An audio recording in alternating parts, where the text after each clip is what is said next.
This is the 18 WJTS News. In tonight's news, Dubois County Community Corrections is currently on lockdown due to COVID-19.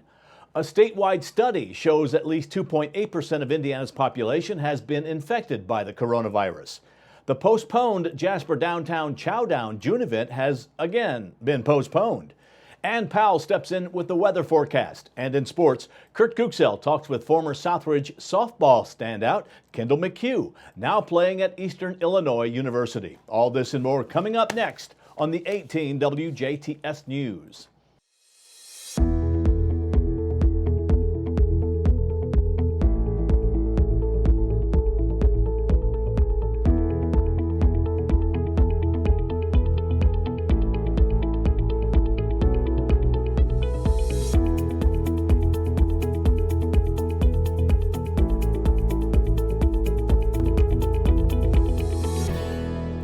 Thank you for tuning in. I'm Bill Potter with the WJTS News.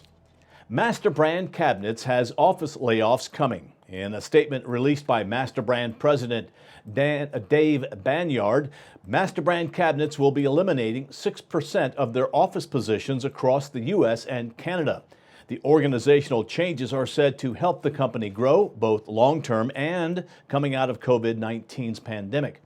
No word on how this will affect local employees. Dubois County Community Corrections is currently on lockdown. This came after a Dubois County work release participant tested positive for COVID-19. Participants in work release were placed in quarantine once the positive test came to light, and all other people have been barred from entering the center. The Indiana State Department of Health strike team arrived Thursday to test everyone at the center. Corrections will then be in quarantine for the next 2 weeks.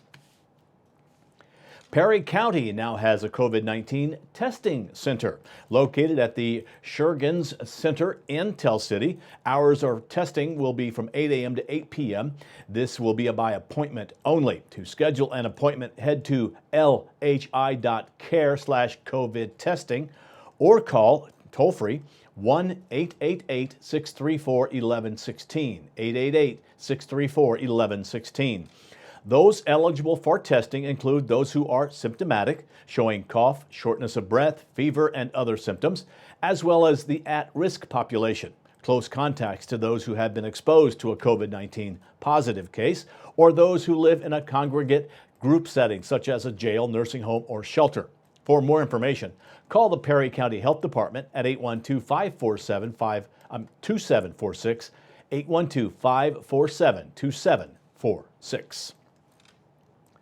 Governor Eric Holcomb and state health officials are sharing the new COVID-19 testing results with the public. A statewide study by Indiana University researchers estimates that at least 2.8% of Indiana's population has been infected by the coronavirus. This rate is about 10 times that shown by previous testing.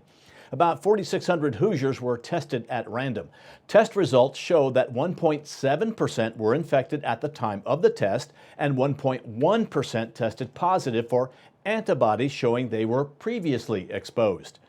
The finding estimates that Indiana has seen a 0.58% fatality rate among those infected. A professor who led the study says that the rate is almost 6 times greater than the fatality rate for the seasonal flu. Jasper's Downtown Chow June event has been postponed.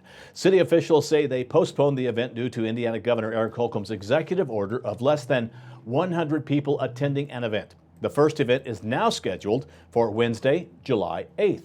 This could change depending on Governor Holcomb's direction. As a reminder, the event will be held the second Wednesday of the month with a time change of 4 p.m. to 8 p.m. rain or shine on the square in downtown Jasper. The rest of the Chow dates are set as follows: Wednesday, July 8th, Wednesday, August 12th, Wednesday, September 9th, and Wednesday, October 14th. Downtown Chow will have multiple food truck vendors from throughout the region, serving a variety of foods, live music sponsored by Smithville Fiber, farmers market vendors, late shopping hours, games, and conversations in a laid-back setting. Memorial Hospital has received a top rating for safety. Memorial Hospital and Healthcare Center was awarded an A in the Spring 2020 Leapfrog Hospital Safety Grade, a national distinction. The hospital was recognized for its achievements providing safer health care. Developed under the guidance of a national expert panel, the Leapfrog Hospital Safety Guide, or grade that is, uses up to 28 measures for publicly available hospital safety data to assign grades to more than 2,600 U.S. acute care hospitals twice per year. The hospital safety grades methodology is peer-reviewed and fully transparent, and the results are free to the public. Memorial Hospital was awarded an A grade with Leapfrog updated grades for spring 2020. To see Memorial Hospital's full grade details and access patient tips for staying safe in the hospital, please visit hospitalsafetygrade.org. Northeast Dubois School Corporation will be having their monthly board meeting a little different this month. After last month's meeting being held over Zoom, the meeting will now be held over Facebook Live. The meeting will be broadcast on the Northeast Dubois County School Corporation Facebook page. Those wanting to ask questions during the communications from the floor are asked to use the chat option. The meeting will take place at 7 p.m. on Tuesday, May 19th. If you've gone out to a fast food drive-thru lately or recently stopped at a grocery store, you may notice that some of the beef is either not being served or in low quantities. Places like Wendy's restaurants are experiencing beef shortages due to the COVID-19 pandemic. But meat providers in the local area are experiencing shortages in a different way. Sander Processing owner Chris Sanders spoke with us on if the COVID-19 pandemic has affected him. He says that there are so many customers that meat just can't stay on the shelves. We're having a hard time producing enough product. You know, last week we killed 70 head of cattle and 148 pigs, I think. And at the end of the week, you know, the shelves are still kind of empty. Sanders says that they buy their own livestock to produce, but farmers will still bring in their own and they still can't produce the product fast enough. Sanders says that even though they supply meats to local restaurants, they make most of their sales over the counter. Sanders Processing can be found on East State Road 164 in Celestine. The pomp and circumstance of a normal graduation may be lost to history, but 18 WJTS TV and local high schools have partnered to salute members of the class of 2020. WJTS TV will feature pictures of the graduating high school seniors from Northeast Dubois, Forest Park, Southridge, Jasper, and Heritage Hills in each local newscast the weeks of May 18th and June 1st. This special presentation, which is being produced by Peter Marshall here at WJTS TV, will replace the normal WJTS TV Inform program aired in the regular newscast for those 2 weeks. WJTS TV 18 will feature the high school seniors as a slideshow style presentation on the following schedule. Monday, May 18th and Monday, June 1st, Northeast Dubois High School. Tuesday, May 19th and Tuesday, June 2nd, Forest Park High School.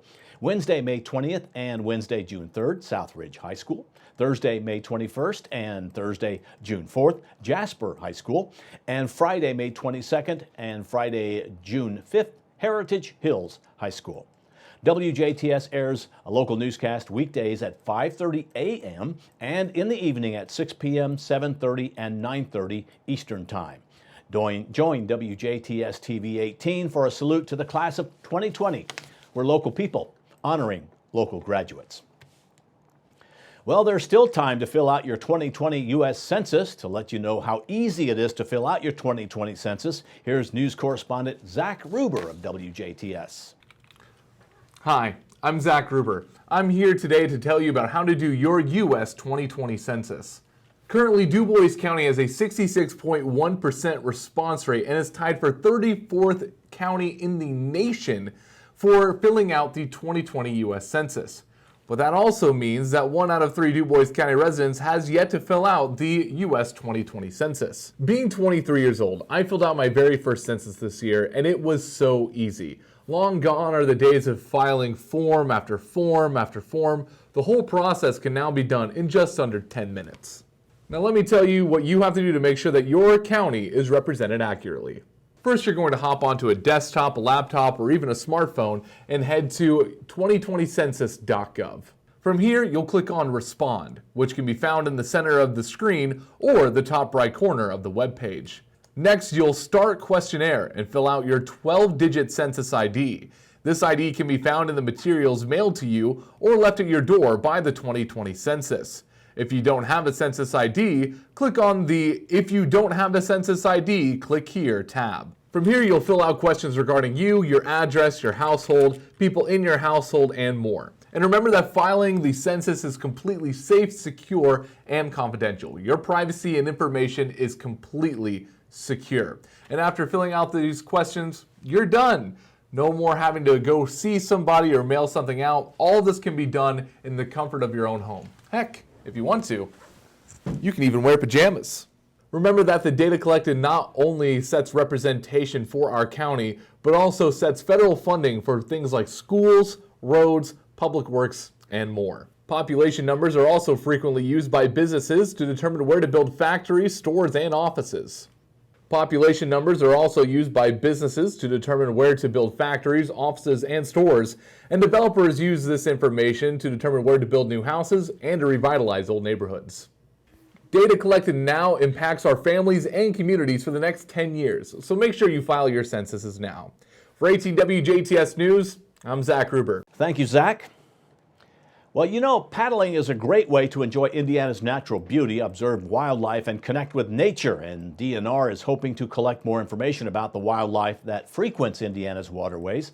Hoosiers who paddle can collect information that will help Indiana manage wildlife for future generations. The Indiana Paddlecraft Wildlife Index compiles wildlife observations from people who use canoes, kayaks, or other non-motorized paddlecraft around the Hoosier State. Volunteer paddlers can help by signing up to complete paddling trip postcards documenting the wildlife they observe while on the water. The collected information will allow wildlife managers to estimate changes in key wildlife populations over time. With paddlers' help, DNR may also gain insight into new locations where these species live. Those interested can learn more or sign up to volunteer by visiting on.in.gov/paddlecraftindex. Now please stay tuned. Weather with Ann Powell and sports with Kurt Gooksell featuring former Southridge softball standout Kendall McHugh are still to come on 18 WJTS News.